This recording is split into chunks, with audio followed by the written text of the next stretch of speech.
నరేంద్ర మోడీ ఆంధ్రప్రదేశ్కి అన్యాయం చేశారని, ప్రత్యేక హోదా ఇస్తామని మాట ఇచ్చి తప్పారని కేంద్ర ప్రభుత్వంపై పవన్ కళ్యాణ్ వ్యతిరేక వ్యాఖ్యలు చేస్తున్న సంగతి తెలిసిందే. నరేంద్ర మోడీ విధానాలను అమితంగా అభిమానించే రచయిత, నటుడు, దర్శకుడు పోసాని కృష్ణమురళి ఈ విషయంలో పవన్ని తప్పుపడుతున్నాడు.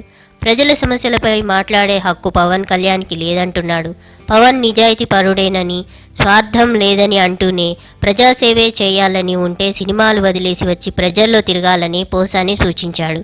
పవన్ కళ్యాణ్ ఎక్కడో ఏసీ గదుల్లో కూర్చొని ట్విట్టర్లో గలం వినిపిస్తే కుదరదని, అన్నీ వదిలేసుకుని రోడ్డు మీదికి రావాలని పోసాని అన్నాడు. అప్పుడు ఎన్టీఆర్ చేసినట్టు పవన్ కళ్యాణ్ పాదయాత్ర చేయాలని, రోడ్డు పక్కన పడుకోవాలని, ప్రజలతో మమేకమైపోయి ప్రత్యేక హోదా వల్ల వచ్చే లాభాలని జనానికి వివరించాలని, అంతే తప్ప బయటికి రాకుండా ఎక్కడో ఉండి విమర్శలు చేస్తే కుదరదన్నాడు.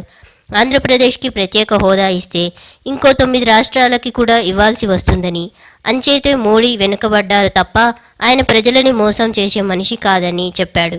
అదేవిధంగా చంద్రబాబు డైరెక్షన్లోనే పవన్ రాజకీయ కదలికలు సాగుతున్నాయని పరోక్షంగా పోసాని అభిప్రాయపడ్డాడు.